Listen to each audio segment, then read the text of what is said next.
they're thinking na successful na sila ba, yung parang gano'n na ano, or highly educated na sila or well-informed na sila. Pero ito pa, tanong ko, when do we say that a person is humble or being, he has humility? Paano natin masasabi yun sa isang tao? Kunyari, paano natin, he is full of humility. Opinion na yan ng tao. Yung magsabi niya. Meron pa rin church, yan. Pero ano dyan, paano mo masabi na you are in the side of being humble and, you have the attitude of being, humble ka, parang ganun ba? Paano mo masabi mo na ba yung sarili mo na humble ka? Ngayon, pinagsabihan tayo ngayon ni President Oaks na we have to increase our humility. There should be some kind of a reflection on us kung bakit nasabi niya yan instead of si Kim or si humble na yan. Wag na ituro sa laing sa ibang tao. Balikan mo na yung sarili mo. Ano pa yung kulang ko? Bakit nasabi ni President Oaks na we have to increase humility? And for sure, meron tayong masasabi talaga within ourselves eh. Ako nga parang actually may talk ako narinig na humility is different from being humble daw eh. Pero sa topical guide pareho humility at humble nakalagay sa isang reference eh. Pero yung humility sa akin nabasa ko, humility is when you always acknowledging dependence to God. No matter anong na-achieve mo, anong meron ka, it's always acknowledging na without God, you cannot do that. You cannot achieve that. Isa lang yan sa mga mga definition. It's always acknowledging na it is God that has given you that position or whatever you have. Hindi kasi natin alam kung ano ang origin ng yung etymology ng word ng ang alam ko yung humility at saka being humble pareho lang yan eh. Parang family words, word family lang yan sila ba? Parang isang sila. Pero balik tayo doon sa sinabi mo na increase humility nga. Like for example sa'yo, paano mo i-apply yan? Kasi nung pinost ko yan, i-repost ko pala yan, sabi ko, I have to work out, increase humility at saka being patient. And then si President Cabrera naman ng Davao Temple, sabi niya, same as yours. So pareho kami na na i-work out namin yung increase humility and be patient. So yeah. Tama 'yon. May kanya-kanyang siguro tayo. No. When we say increase humility, we know our weaknesses and we know our families or loved ones alam nila yung weaknesses natin. So kung kung saan aspeto ng humility ang is siguro nga yung controlling more yung temper, di ba? Yes, correct. Like sa akin kasi yung minsan meron akong tawag nila volcanic temper eh. Very quiet, very calm. Tas later on pag merong in the moment, mga petty lang ba? Very transparent ako. Makikita talaga lang, galit ako eh. Siguro na-apply din siguro ito sa mga even active members of the church ba na they think they are wise, they think they are knowledgeable or and then meron konting sinabi lang ang bishop or ang speaker na offend kagad o yung mga ganun ba? Maraming mga tinatawag na scholars or yung mga mga learned dahil sa internet na ngayon. Hindi na they won't accept or they won't take counsel na ngayon sa mga leaders, di ba? Pero ako ang ko rin yung parang May mga taong tingin sa akin, mayabang ako eh. Ba't sinabi Pero mo? for those who you know who knows me better, ang masasabi ko lang, if I would like to hear them say about me, talaga opinionated ako. Pag Pero gano'n siguro yung mindset natin diyan sa Pilipinas na para kung opinionated ka, para mayabang ka. Kasi mga yan naman ang dito sa Amerika, opinionated ang mga tao dito eh. Kaya uh, sabihin mo na kung baguhan ka dito, daming mayabang dito. Kwento, ang daming salita, wala namang ginagawa. Parang ganun ba?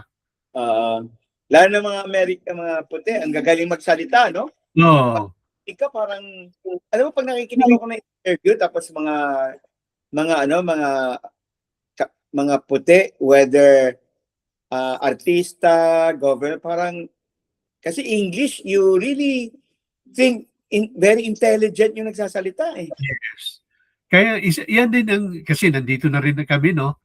Isa din yan sa yung high school ako, ayaw ko talaga ng English. Kaya nahinayang ako ba na sayang kahit man lang sana yung Pero ngayon na ganito na edad ko, ang substance na nakikita ko eh. Magaling magsalita, magaling mag-enunciate. Pero yung substance, nahuhuli ko na eh. Pero walang substance. Tama. Unlike before, ang basihan mo lang, galing magsalita, matalino to. Pero because of my age, medyo na ko na, ay nako, parang mababaw to sinasabi nito. Ang daming sinabi, pero walang laman. Oo, walang laman. And even those who are they sound very intelligent, wala na, hindi ako na, most of the time, hindi na ako naloloko. Pero let's go over with what Elder President Oaks ba, yung message niya sa BYU devotional. That was his first public appearance eh. I mean, public discourses. So, ang una is strengthen our faith. Very basic, di ba? Strengthen our faith in Him. Number 2, increase our humility, which is napag-usapan na natin. And then ito, seek help from others. Di ba? And last is be patient. Yung sa seek help from others, bakit kaya in-emphasize niya yan? Like, meron lang akong kwento na gusto i-share. Nung merong isang seemingly successful person dito sa Philippines. In fact, bank manager siya eh. No. Pero parang nag-guarantee siya sa isang kaibigan na utang ba? No. Tapos parang nawala na yung kaibigan niya. Siyempre, na kanya nalipat yung burden of payment. Yun lang pagkakakulit sa akin. So ngayon, talagang yung income niya, talagang napunta dun sa pagbabayad. Siguro meron yung bank manager siya. So, nahirap talaga sila. But for a long time, parang he refused to ask to receive help. Pero yung children niya nag-suffer. Ang wife niya lalo. So we had to convince him to accept the help that is given to him. So, ang mahirap na ayaw niyang i-accept in spite of the fact umiiyak na yung wife niya. Mga anak niya, mahirap na. During that time, ang pumasok sa isip ko or sinabi ko sa kanya, sometimes we are a person in need, but we are not necessarily needy. At this point, you are in need. Yeah. And because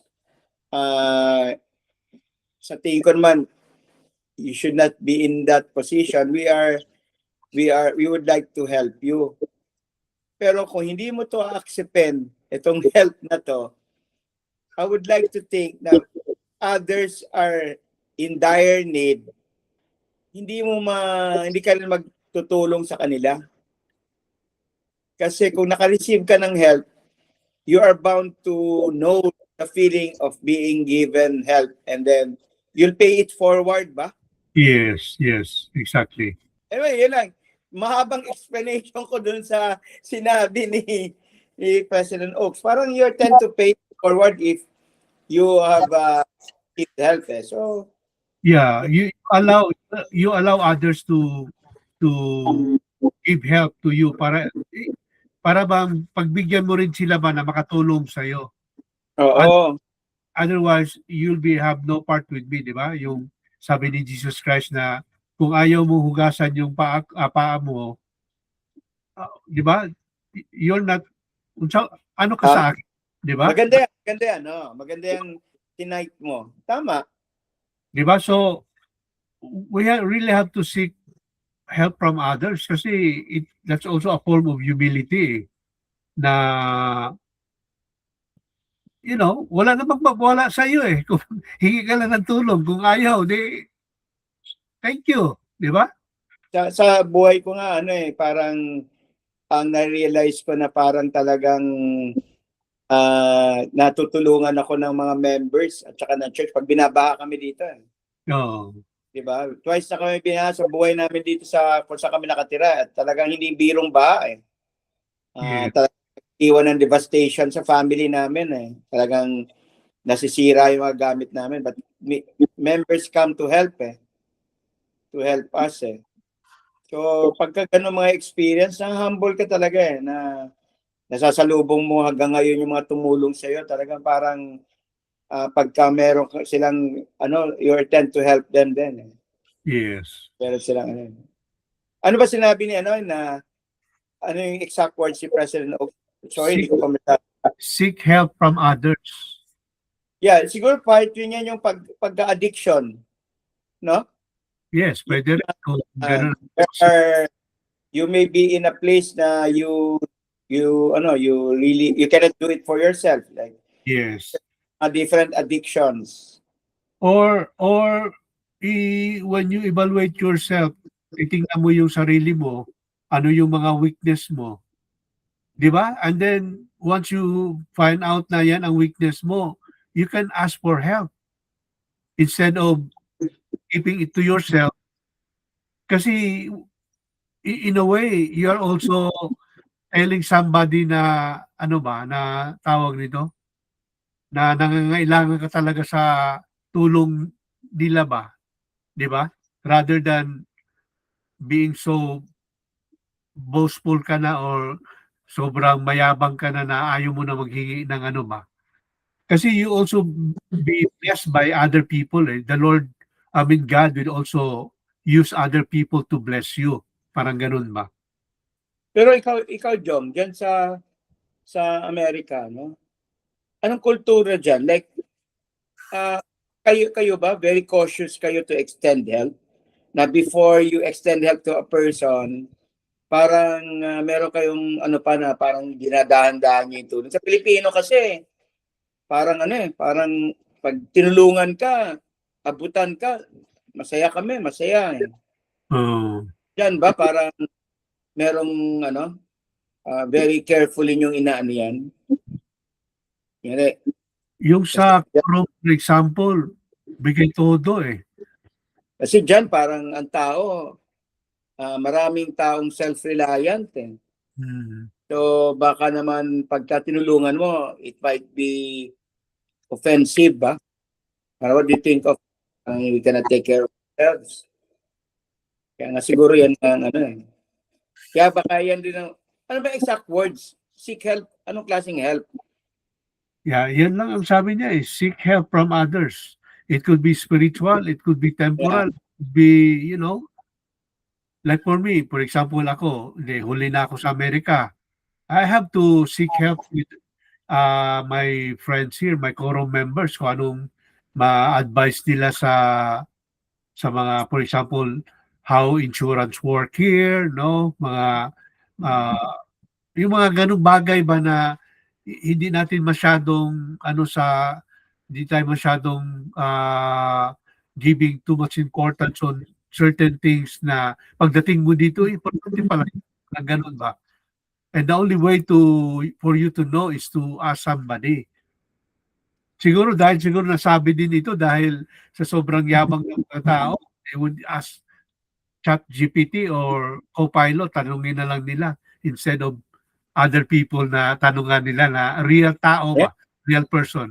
That can be possible kasi the prophet sees things that we do not. Yes. Yung mga future, nakikita nila yan. So, sometimes yung counsel na yan, it will make, parang for some, it's making sense now. Pero for others, it will still make sense in the future. Lang nila eh.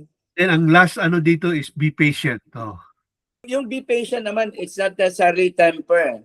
Oh. Be patient for answers in your prayer. Yes. Yung lesson ni Joseph. Yeah, oo. Tama. Yung, di ba, nung 2 years siyang iniwan ulit eh. Oh. And there was no record na parang sinisi niya yung friend niya na nakalimutan siya for 2 years eh. Di ba? Na parang nagalit siya eh. So, siguro yun, patience. No? No matter what na there was sort of a betrayal na 2 years siyang kinalimutan ng baker. Yes. Patience. Sa time siguro, Jong, no? Be patient that things will work out for you. Parang ganun ba? Tayo, yung journey mo to... Dahil sa fast and na ngayon eh, yung, yung fast food, yung communication in a short while, pam. So kung wala kang pasensya na ngayon, di ba, rinigan natin sa mga new generation, pagtanungan mo lang ng nagagalit kasi hindi tayo nakakaintindi mga Generation X or, kasi mas mabilis na sila ngayon eh.